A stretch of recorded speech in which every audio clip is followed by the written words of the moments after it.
All right. Hi, Elisabeth. Welcome back to the podcast. A lot's happened in New South Wales. Dominic Perrottet's new Premier of New South Wales as well.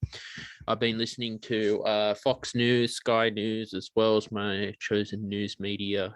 A lot of strange things are going on in the United States with vaccine mandates, the Joe Biden presidency. Also, Sydney, New South Wales is a bit of a police state at the moment.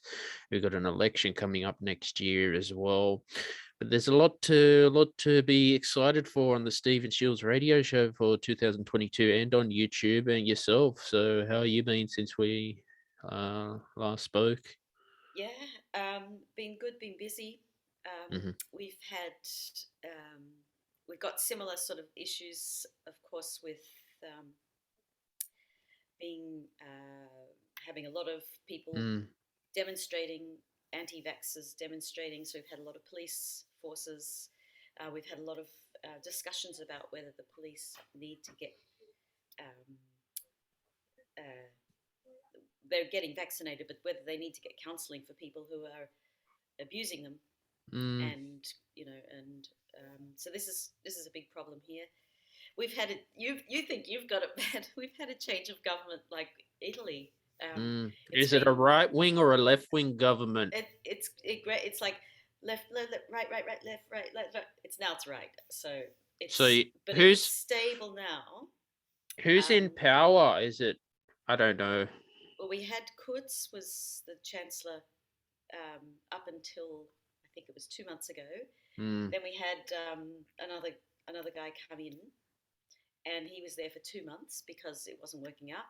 And now he's back in his old job, and they've got a new person in. Mm. It's basically we don't know. It's just basically a very much. They have so many parties here, unlike Australia, where you might have I don't know, 10 or something. Yeah, mostly the Liberal, the Maybe, Labor. yeah. Our two main parties in Australia. Then you got the Independents as well. I don't know. Like, look, I'm Well, a we have right. about 50 parties. Put it that way. Wow. You see, And I've the, had, but they yeah. some of the coalitions that are forming are very right wing, Mm. and very much like anti government, anti vaccine. Mm. You know, those sort of people that you get in Mm. America too, that are carrying guns. Well, the problem with And the fashion. United States, there's healthcare workers who are getting the sack because they don't want to get the jab, so they're probably moving to Florida. Some of the police force. This is what Joe Biden's brought in. Because I listen to Fox News, and I like Sky as well, and I don't mind reading the ABC actually. Uh, yeah. So I don't know, like, what's next Well, for I us. think we've really just got to be vigilant in our circles.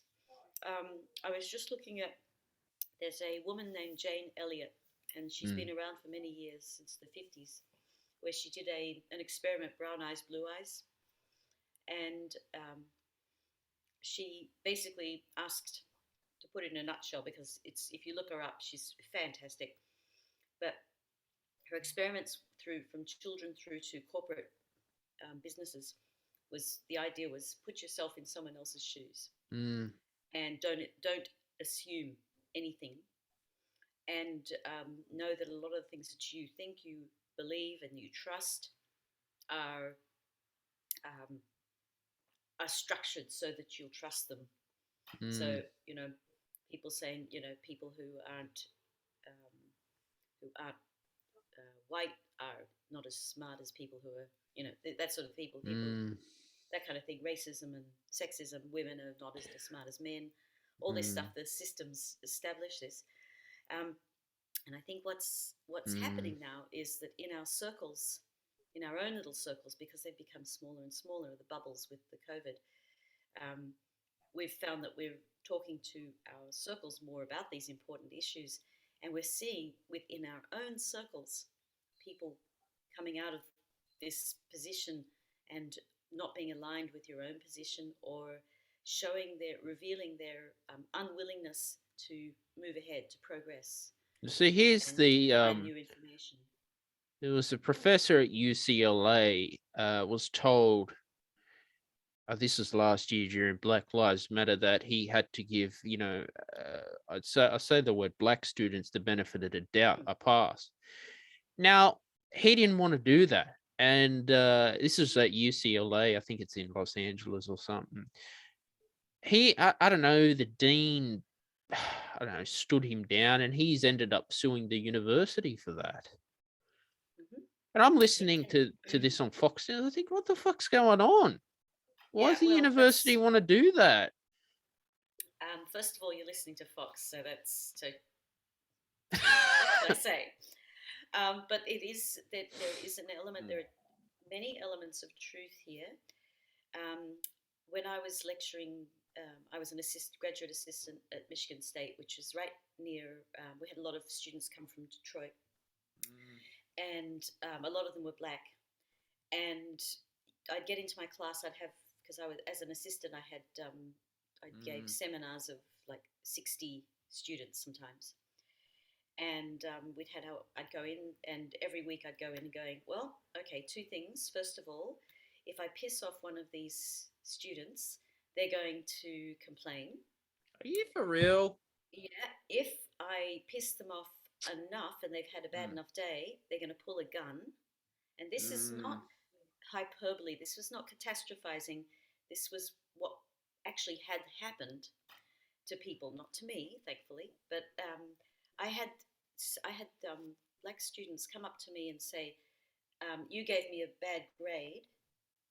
You should give me a better one because you don't know where I'm coming from, and how would you know my opinion? So how can you possibly grade me?" And I'd like, well, there was a question, you didn't answer it. And how do you deal with this? So what happens a lot of the time is that the people who are dealing with it are these professors, lecturers, assistants, graduate assistants. You don't see the dean being fired for not having a strong enough, clear enough, open enough policy, do you? No, you see the little professor, not little, but you see, the single scapegoat being trotted out, and everyone going, "Oh, that's not fair," when actually it's a systemic problem. It's a problem with a friend I have who gets pulled up by the police in Florida because they look Hispanic in front of their own home, saying, "Why are you trying to break in?" Yeah, that's just stupid. It's But systemic. So yes, so one professor having a problem with these grades, it's not the problem of the professor nor the student. It's actually the larger problem of this whole system, and that's why I keep going back in sort of circles, but it's our own little worlds that we have to look at, and we have to help one to another, because the system right now has taken on a life of its own.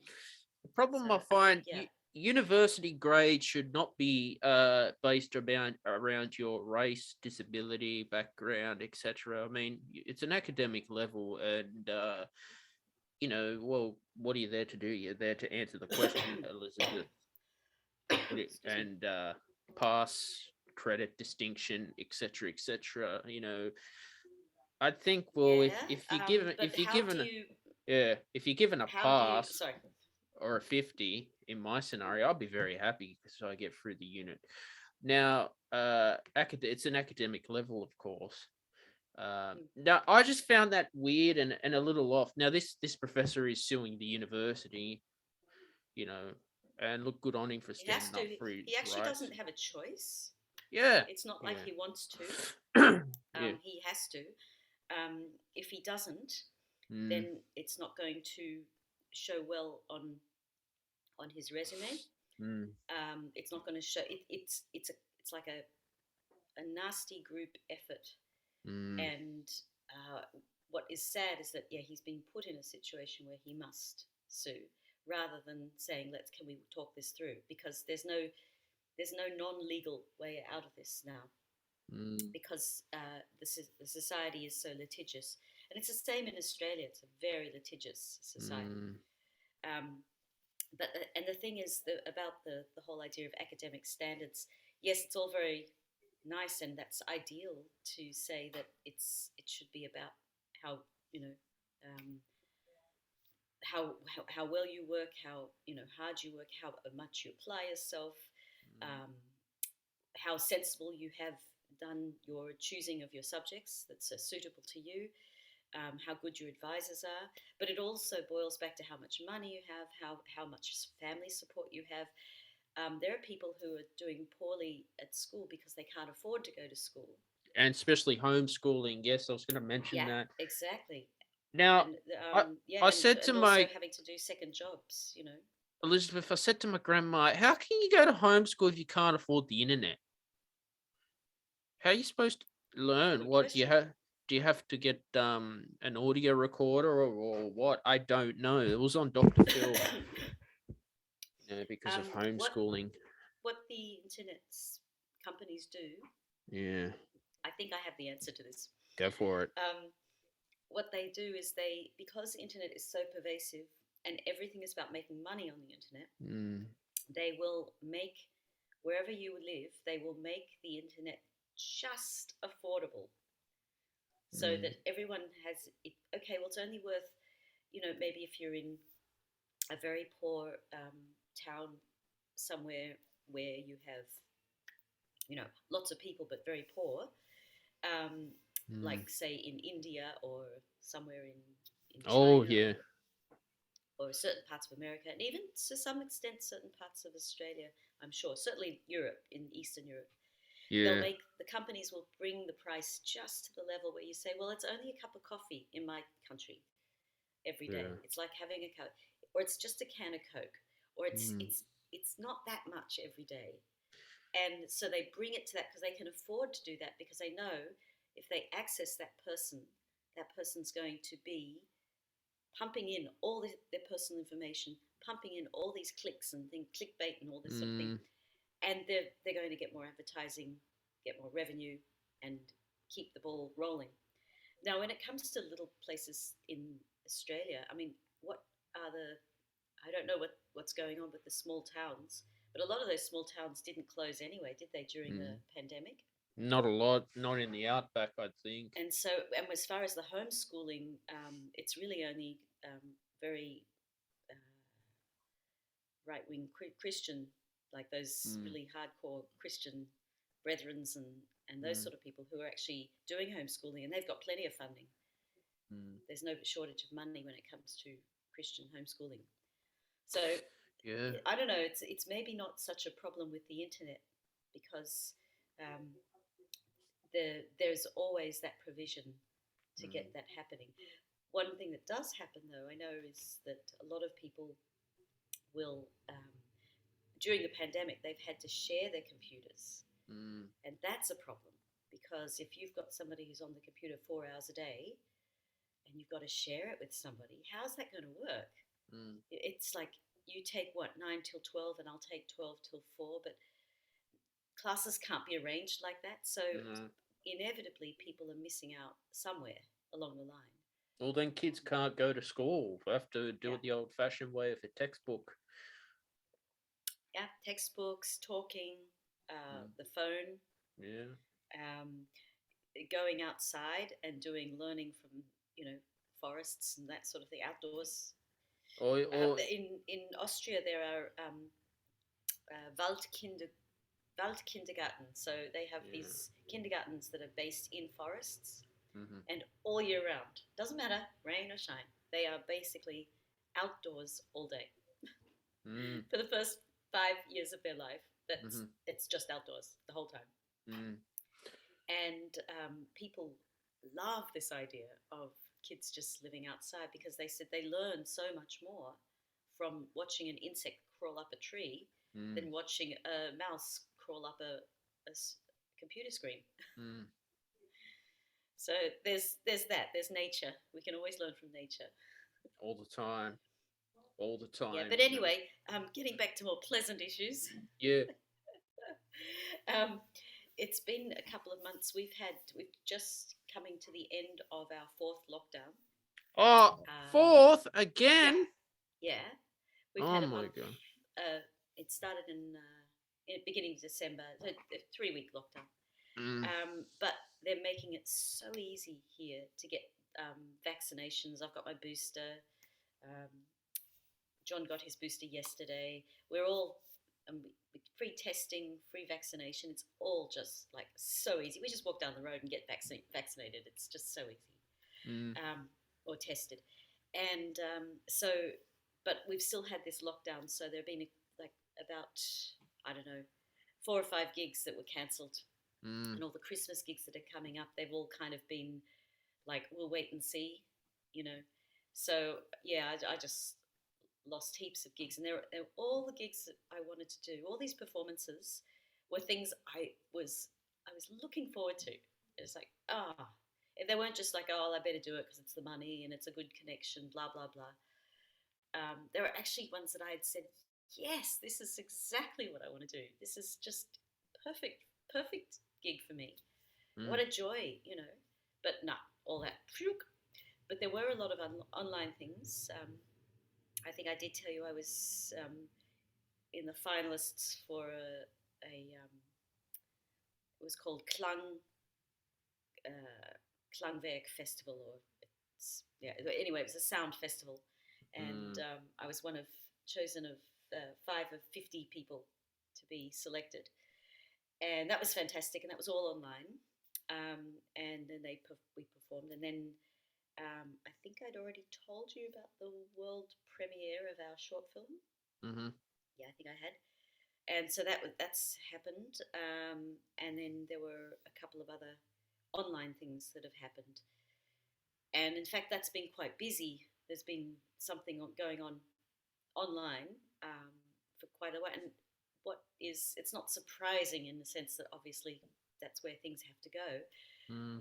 What I've been surprised at in my own little world is that there've been so much still after 20 months of being with this COVID stuff. And I think our first lockdown was in April 2020. So we're used to lockdown, we're used to online, and yet there's still so much going on. And I think that's really interesting because I would have thought people were like so sick of it, like this, you know, having a Zoom meeting, but actually it's become part of our life.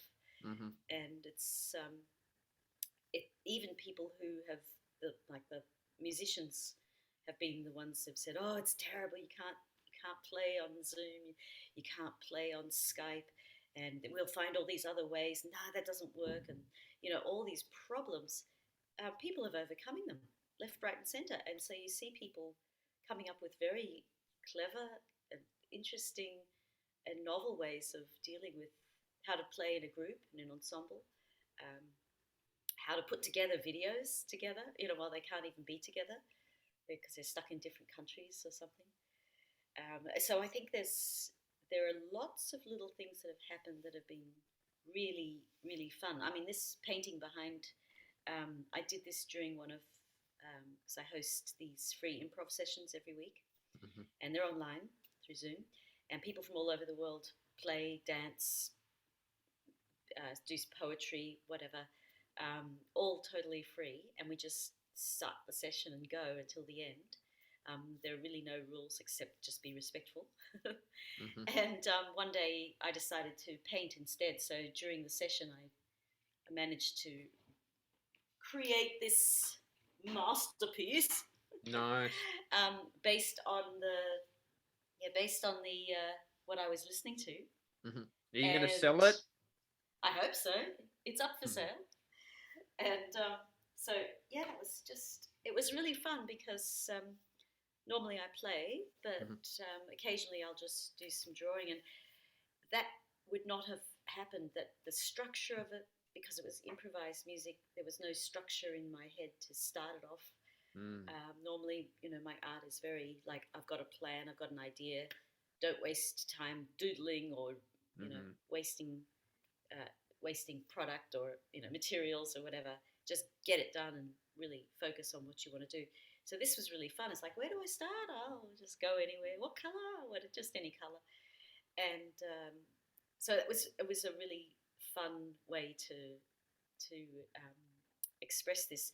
And I had a whole ensemble behind me, like I think it was about 4 or 5 other people playing while I was doing this, and they were responding to what I was doing, and it was it was almost as good an experience as if we had all been live and I'd been doing a live painting, because the feedback was like, we're talking microseconds delay, and especially between visual and sound, because visual comes in almost instantaneously, where sound there's a slight delay when you're playing, and it was just a fantastic experience. So I think there's some really positive things that have come out of all these past 20 months of pandemic. No, I'm glad that you're staying busy and you're keeping productive as well. Yeah. And painting. You have to keep it going. If you don't do it, it's just like in sort of normal times. If you don't do it, then you just get, people just don't even, they just swipe along, Oh yeah, they don't notice. You've always got to put yourself out there, I think. On the other hand, life is short. You got to do what you want to do. Is your goal to do marketing all day, or is your goal to actually do art all day, or is your goal to promote yourself as a musician, or is your goal to be a musician or to practice music? My goal is to make money and make a living doing what I do on the podcast and music, and going hiking. I mean, I try to go hiking once a week. It's nice to have gone back out hiking. It's just really awesome, because where do you hike? There's a track in South Coast. I went to the Woody track last week. Had a leech on my shoe. I fell over and I had white clothes on. That sucks when you got white socks on and you got mud on your socks and shit like that. Smart for hiking, yeah. Back of Campbelltown, like Wedderburn way. I'm going. I think I'm going on Monday because it's going to be 26 at least. Yeah, and it's been raining all the time. I put my washing out yesterday, and an hour later, it just starts raining again. You've had floods too. I know, and I'm constantly mowing the lawn. I was mowing the lawn today, and I was listening to the Beatles and mowing the lawn. That works. Yeah. Funny thing happened. Accidentally, I put acid into one of our old lawn mowers. I thought it was petrol. It was acid, and I was like, "Oh shit, can't repair that." I know, because it wasn't labeled properly. Oh, mistakes happen. That's a pisser. And well, I'll tell.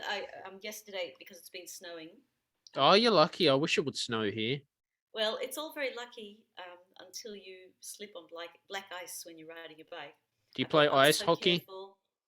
No, my bike did yesterday. You should play you should play ice hockey. Yeah, I think I'd be a bit frightened because of the speed, and the blades are so sharp that if I slice my fingers, well, that's it. But yesterday I saw somebody go. They were riding in front of me, and they slipped on the ice, and because it was black, you couldn't see. You got to be careful. Frozen. And I was like, oh yeah, no, I'm so careful. That guy was going too fast, and I said, when I saw him, I stopped. And, are you okay? Is everything all right? Yeah. I'm a bit embarrassed because I fell and I shouldn't. So I'm going. I know, and I'm going like this. Yeah, and in about 3 seconds later, it was me. And of course, everyone says, "Oh, are you okay? Everything's all right." And then they say, "Oh, you got to go slower." It's like, duh. But it's not safe to ride my bike. But I knew I'd have to get through this little passage, and I thought, I'll just try. No, I know now. Don't do it. Just it's like when you're walking down Woody track and it's rocky and it's sort of muddy. Yeah. But I just slipped. I had this big stick in front of me. I just fell. Yeah, it happens. But you do have to be careful because any fall can break your bone. I know. So. And it was like, it's like sort of a hill. It's like, what if I had just kept going and going down? I would have been, not good. One of your 9 lives is gone. Yeah. No, so that's what's happening. You've got to get outside in nature as well. I went to Aldi today and brought a green screen for $30. Oh, really? Yeah, they had their special. I Oh, was like, I'd rather go to Aldi, not Amazon. hey, that's cool. I didn't know they even like. I didn't even Mm, know they had them. So, oh, have to check out. We have Aldi here, but it's in the form of Hofer, mm, because the brothers, the way they organised their marketing, the two brothers, it was, and they basically split up the business, northern hemisphere, southern hemisphere. So all the southern hemisphere shops are called Aldi, and all the northern hemisphere are called Hofer or Lidl, mm, and sometimes an Aldi in Germany, depending on where you are. And so yeah, so it's the same thing. It's the same color logo and everything. mm-hmm, It's just here it's a different name. But I'll check out the green screens mm. in our local Hoffer. Yeah, it's funny. Yeah, But yeah, they're whenever they have everywhere. their specials on, Yeah, yep. Every they have like foot spas or I don't know what else, like gardening mm, tools and stuff. But the one thing they never have is a rice maker. mm-hmm. That's what I've looked for a rice maker for ages, and it's really hard to find one here. I'm It's not hoping hard, but it's hard with lockdown and everything. I'm hoping to get some if they got some hiking gear as well instead of going to Kathmandu. I Yeah, mean, that's good. And I don't know. I think you have some good secondhand stores that sell good secondhand hiking gear. oh God, I will go to any secondhand store Yeah, to buy things, Elizabeth. yeah, absolutely. And those what do they call them? Those army surplus stores. Yeah. They can be really good. Oh yeah. Good quality, of Nah. course. They have to be good quality. So that's what it is, and yeah, I'll be taking a break for 3 weeks over Christmas. That Yeah. sounds great. Are you going on? Are you going? Are you able to go away, or are you going to Can't go just? away. I'll just be going hiking and just go to the beach and just aim for hiking maybe twice a week in nature. Um, Mm, go to the beach as well and just keep sounds good. exercising. There's a thing on Disney Plus. The Beatles have got their Get Back as well. Been watching that. It's quite What do you interesting. think of it? I think it's good. Um, I thought I they're all haven't seen it. actors. Um, I thought, but they're actually the real Beatles. And I said to myself, these were actors. They're doing a good job of being John Lennon, Ringo Starr. But no, they're the real Beatles, just writing their songs. When they played that concert on top of the studio, Yeah, yeah, yeah, that's what it was in the 60s. yeah, And it's a shame John Lennon died too. yeah, yeah. There's a lot there that And Pete a Best lot of was potential fired. there. Pete Best was fired from the Beatles. Yeah. Why was he fired? I can't remember, but I do know that I haven't seen the movie either. He's not in Um, it. no, but I've heard that the movie is really good um, if you're into the Beatles and you've got a lot of information. It's a really nice, Mm, it's a really enjoyable experience. mm, So yeah, I don't know. It's one of those things that the Beatles are so they're ubiquitous, yeah, and for me, it's like, oh yeah, yeah, Beatles. But then when you actually hear their songs, yeah. you go, yeah, that's really cool. That's really really nice. I heard, and even when it's done as a cover, I heard a Strawberry Fields Forever, Mm-hmm, Strawberry Fields, um, as done as a very soft sort of Latin song, mm-hmm, and it was like, that's so cool. That works perfectly. mm. So even as songwriters, it's just amazing what they could do. The Oh, that's great stuff. prolific and good quality. Yeah, You should have seen the amount of cigarettes they were smoking constantly. He would smoke in buildings back then too. I mean, yeah, I don't know how Paul McCartney's lungs are going yeah. now. Yeah. Well, I heard in New Zealand they're going to ban smoking for anyone 17 years, and anyone who is, what was it? Oh yeah, anyone who is 17 now, 17 years old or younger, they will, it will be illegal for them to smoke for the rest of their lives. That's weird. I'll tell you a funny story. I was in New Zealand when I was traveling. I went to buy some beer and they wouldn't accept my driver's license. They said to me, "You got to show your passport." I said, "Oh, look, I'm an adult. Why can't I buy my beer?" Wow. So I was pissed off. What year was that? This is 2018 or Yeah. That's amazing, isn't it? Oh no, it would have been. I think it was late 29. I can't remember. I can't even remember what I did yesterday. I went on a top deck tour. No, so anyway, that's traveling, I guess. I don't know. We're expected to carry around our vaccine certificate and our identification everywhere we go. Even if we just go down to the post office or the shop or whatever, we got to carry it around with us. I'm getting fed up. Kind of always that way in Austria anyway, but it's and the police can stop you, and if you don't have your proof of vaccination, they can give you an on-the-spot fine as of February the 1st. So they're going to mandate vaccines. Are they going to enforce? It's pretty strict here. Are they going to enforce it? Because we get a lot of laws brought in during the COVID, but the cops don't enforce it like Melbourne did during their full lockdown. Yeah.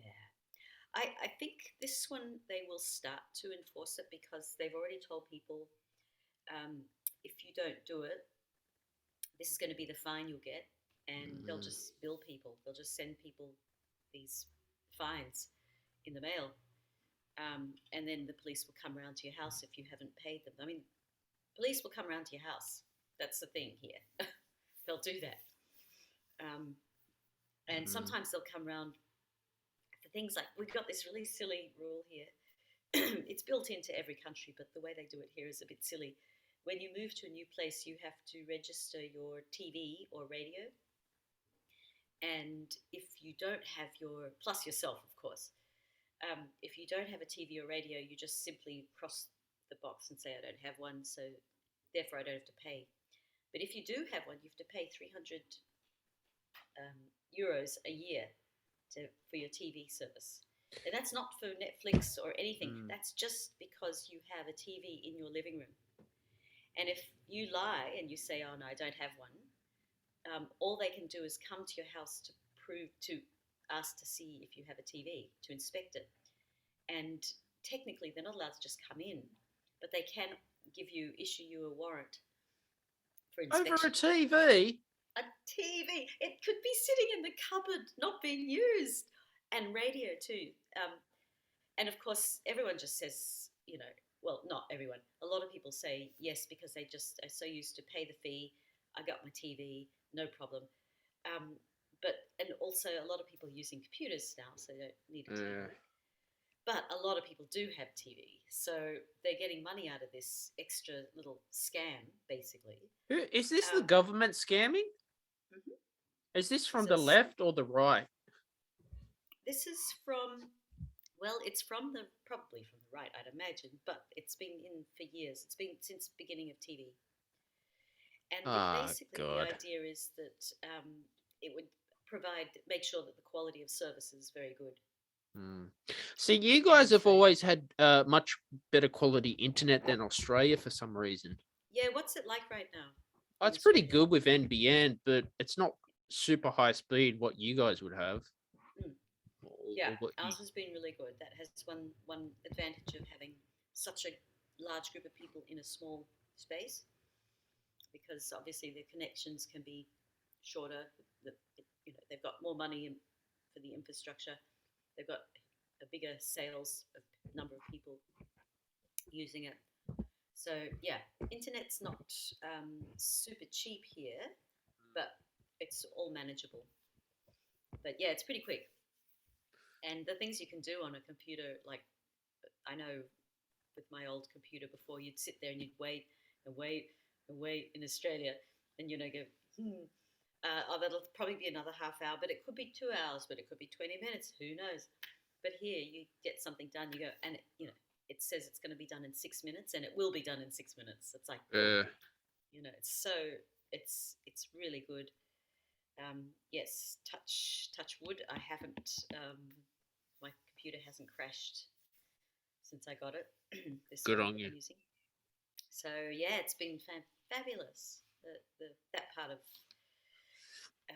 Do you plan to society. travel Australia in the future? Or what? Oh, look, I'd love to get back. Mm, Um, but they have only just opened up tickets from Europe. mm, They're from England, and I think the first one I looked the other day, and I think the first available one would have been I think March or April next mm, year. But then there's also the problem of we don't know whether there's going to be another wave or mm. if we have to quarantine. If I have to quarantine there and then quarantine back here, then how much time does that give me? So I have to restructure my entire Mm. life here to have a visit to Australia, which is Yeah, look, ridiculous. hopefully if things settle down and you come to Sydney, let me know. We'll meet for coffee or a lunch Oh too. yeah, it'd be great. No, it's Yeah, good to meet you in there's person. a vague possibility uh, for next year, for next June, Mm, but who knows? You know. hmm. And Exactly. yeah, no, there were a couple of times I know I've talked to a number of people who are living outside of Australia but wanting to get back and saying, oh, I'd love to go back, but it's like if I do go back, it's going to be so expensive, Mm. and Yeah, because you there's got to so pay little for all work those out there. And, you got to pay for those COVID tests out of your pocket. If you're leaving mm, Australia, mm-hmm. it's like And 300 also bucks a then swab. it's ridiculous. Yeah, it's absolutely ridiculous. And here it's free, and rent is pretty cheap. Um, we have electricity and gas is going up, but it's nothing like it was when we were living in Tamworth. It's nothing like in Australia. Mm, Um, it's definitely possible to live here on a very basic wage, as long as you've got some money coming in, mm, you're okay. But I couldn't say that about Australia. exactly. I'm fed up with it's Sydney. it's very very hard. Yeah, as Mark Twain said, um, God built the harbour, but the devil built Sydney. Mm, It's just such a wicked place. It's so expensive. It's so beautiful, and everyone wants to be there. But there's so many ugly things about it, and just travel alone. If you want to travel, and then just to go like into town if you're living in a suburb, just to get a lunch with somebody or a dinner or something. It's just phew, there's $200 that are gone. hmm. So yeah, it's an expensive city, but it's if you've got work, then you're fine. I think that's the same pretty much everywhere. But yeah, there's also possibilities of because I have EU citizenship Mm, or EU passport, I could go to any other country. So if Austria gets too bad, I'll just maybe we'll go somewhere like Spain or something. hmm. But it's very cheap there. But um, it's not easy finding a way to get back to Australia after you've been away from it for so long. Um, so I've Mm. been away now this time for it'll be almost 5 years, or will be 5 years. How often do you have to renew your visa? Well, I don't because I'm an Australian citizen. Hmm. So, but yeah, my husband has to renew his at some point if we want to go back. But um, he won't just be able to waltz in. They've made it really, really tricky just to go in and out even if you're married or something. But yeah, but it's an interesting times because I don't know if I want to be on a plane with all the violence going on Hmm. in the planes nowadays. People are being the airline stewards and stewardesses are being, or flight attendants is the word, isn't it? They're all being given special training or wanting special training and counselling for such bad behaviour on the planes. it's crazy. People getting drunk and not wearing their mask, and then somebody saying, "Please wear your mask," and then them going, "Ugh." It's like this is not a happy way to travel. But I've got a large project that I'm involved in that if all goes well, we're performing throughout next year from February on and off through to August. It's a contemporary take on Der Freischütz, the Weber opera, and it's wonderful. It's very exciting. It's really pared down. Like I represent basically all the woodwind parts all in one, and the piano is the rest, and then there's the singer, and there's electronics. It's very, very exciting kind of project with its treatment and its approach.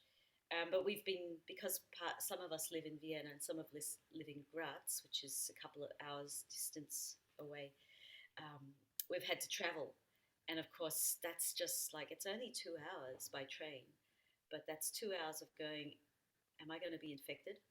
And it's just like, these things 2-3 years ago wouldn't have even entered my mind, even during flu season. It's like, of course, it's always been there. The whole idea of catching something, and you could catch something really nasty, like you can catch a really bad flu that can kill you.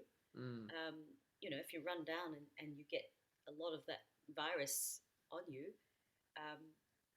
didn't even think about it. But now it's like you hear every cough and like, oh no, is it going to be? So so we just take it step by step. But I'm hoping that this performance, the ones in February at least, I'm hoping that we'll actually be able to do them in the middle of winter here.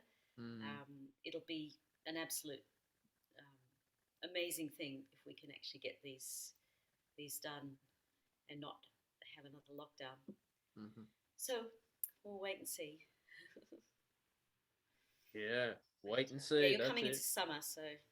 Well, it's been a wet summer at least. I mean, it's been quite cool weather too. Yeah, I don't know. Hopefully, 2022 will be better. Yeah. Yeah. Yeah. Let's hope for the year of the tiger. Exactly. And I've got Disney Plus, so I'm watching Disney Plus and just trying to keep busy. Yeah,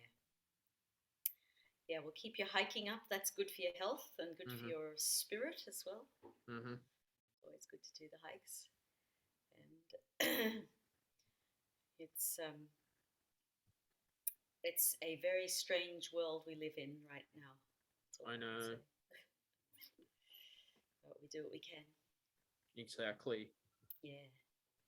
And this is great. You can do these podcasts and be able to talk to people all over the place. It is good. I'd like to have a studio one day and have people in a studio, but for now, Zoom and Skype is good for the time being. I'd like to do the whole Joe Rogan thing actually on Spotify. Podcast can be done on as a video now, which is good through my distributor Anchor. Yep, get someone to sponsor you. Yeah, actually, with sponsors, people can pay $1 a month if they don't want advertising for Anchor. So people are welcome to do that because I'm looking to monetize the show. To upgrade equipment. So that's what I'm looking at doing for next year. Keep working on it. Yeah, and got a lot to look forward to. YouTube as well. More stuff coming out on YouTube. And just keep going, Yep, sounds good. Well, we have to. We should do a project together someday. Yeah, that'd be awesome. Something audio, visual, text, online, internet, special. You thought about live streaming on StreamYard? Because that's what I got what you sent me. I know what StreamYard is. Yeah, I've thought about live streaming in general. Where would you live stream to? Twitch? I've done some shows on Twitch, but no one shows up, and it's a pain. Yeah, it's I mean, I've done a few live stream things on just on Facebook, which is where people most likely will see me because I have Gotcha. most sort of social connections there, whatever quality they are. But I don't know. I'm not sure if I've seen a lot of live streaming, and unless there's a really particular focus on what the purpose is for that streaming, I don't want to just be part of one of those, hi guys, I'm here, and we're going to talk today about, I can't, I hear that and I go, oh no, cringe, I can't do that. I think live stream interviews are really interesting because you get a vibe like this. And well, this is pre-recorded, which is good. Exactly. I think with my Zoom, with their free improv, that is actually, if anybody wants to join in, they can watch it. But again, yes, all they have to do is get the code, and I send them the code, and then they can watch it to their heart's content. Be interactive. They can watch. There've been times when people have started watching, and they got so excited they pulled out their instrument and started playing, which is that's a beautiful thing. Other times people have sort of started playing, going, oh, actually, maybe I'll just sit and listen for this one. So some people, just viewing it. Interested in audio apps by any chance? Because I do podcast on Wisdom audio app. Are you got an iPhone? Do you? Mm-hmm. Yeah, I do. I'll send it. Wisdom. Yeah, I'll send. Do you want me to send it to you through WhatsApp after? That'd be great. Yeah. Yeah, because I'm normally going live on Wisdom probably 8 a.m. Sydney time in the morning. That's probably evening for you. If you wanted to swing by and do it audio as well. Yeah. That's what's good about audio apps. So that's what I've been up to. I podcast on Wisdom. I just talk solo, vent about our political system as well, and talk about hiking. Yeah, that's good. Mm-hmm. That's a good combo. Yeah. Politics and hiking. Oh, there is politics in the bloody national park. You can't do this. Oh my gosh. Absolutely. I saw one of those, it was Fast Forward. Do you remember that show? You probably weren't around for that show, but it was an Australian show. I think it was called Fast Forward. I never saw it because I wasn't in the country at the time, but it was 1980s, I think. And they were doing a spoof on Skippy. And it just reminded me because one of the little comments, you know how Skippy's always this superhero. But they showed him up, and the funny part was you'd have to be Australian to really appreciate it, that they didn't have to do much to make it spoofy because it was already a really funny, funky, low-grade, low-rent show anyway.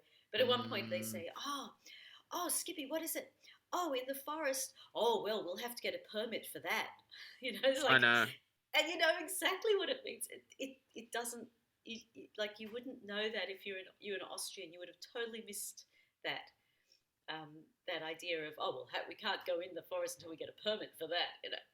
Yeah. And that's so Australian, the politics and the woods. And then there's also just the whole sacred sites, indigenous culture. There are a lot of competing and conflicting issues with corporates, mining and all that sort of thing, and then indigenous people, and then preservation and heritage and fitness, health and animals, animal welfare. There's just so much going on, but it's partly, I think, because Australian wildlife is so endangered. I mean, there's just so little of it compared to, other places. It's just the forests, the bushland, the coastal areas, wherever wherever there's a habitat for animals, that's where it's better for humans to live. So they've they just keep shrinking these places. And like, we had a friend outside of Tamworth, maybe about 20 minutes, a satellite city called Kalala, and they had a 3 meter brown python in their backyard. Mhm. It's like, what's a 3 meter python doing around people? It's like they don't like people, but they're coming in because they don't have a space. Yeah, And they've got bush turkeys in Kirribilli. It's like, what is a bush turkey doing in the middle of the city? Well, that's their land is just being I know. completely decimated, I and saw a they've got brown. nowhere else to go. Yeah, I saw a brown snake downstairs in the laundry. It was sort of a hot day. I think it was getting some Mm, cool air. yeah, yeah. I There told. and my mum was saying when she was young, they used to because it was slightly different reason, but they lived. They used to go on holidays, and in those days, when you go on holidays, you're way out somewhere. McMaster's Beach was like another land. It was Wow. virtually a little log cabin, kind of all very, um, very rustic. And Mm, she said they'd check every night for snakes in their bed, like mm, just open, like we check for spiders in our shoe. They would check for snakes in their bed, mm, and it was just normal to have one, and they just they'd slide away, and it's like, oh my gosh. But I mean, it's not so much the fear of them attacking humans, and that's dangerous. It's the fact that they're losing their land, so they're coming into places they should be able to find a cool hollow of a tree, um, to to get cool, and they can't. So they're finding basements, and mm, they should be able to find a warm, sunny rock, but they can't. So they're finding washing machines and beds, mm, and they don't necessarily notice the difference, except they need to be warm, cold. They need to just have food and sex. I mean, that's basic stuff that animals want, mm, and they don't they don't have a problem with us. But it's pretty scary to think that these animals have become so close to humans that because not because they're more tame, but because they've got nowhere else to go. And that's saying a lot about the land and the way it's being used in mm. Australia and the rest of the world too, I suppose, in a lot. But I know. Australia's very precious. It's just got too many people for the amount of land. Too overpopulated. Yeah, and places in the Middle East are very similar. They've got if they didn't have oil, to to fund their lifestyles, they'd be Mm, just desert again within 2 minutes. It'll be desert all over again. yeah. So yeah, so I think that's another issue to tackle. Mhm. No, but this is But a great show. Final one for 2021, and thanks for coming cool. on. Okay. It's been a Um, pleasure. wish you a Merry Christmas and a Happy New Year, and look forward to doing this again next year as Yes, well. Anything you want to say before we absolutely. finish? Yeah, no, make sure that you stay resilient until the new year, and then just keep going. Mm-hmm. Yeah, and yeah, 2022's got to be a little bit, at least different, if not better. I hope so as well. Yeah, yeah. No, this is awesome being on Cool, that's today. good. Yeah. No, thank you. And yeah, so we'll see you in the year of the tiger. Mm-hmm.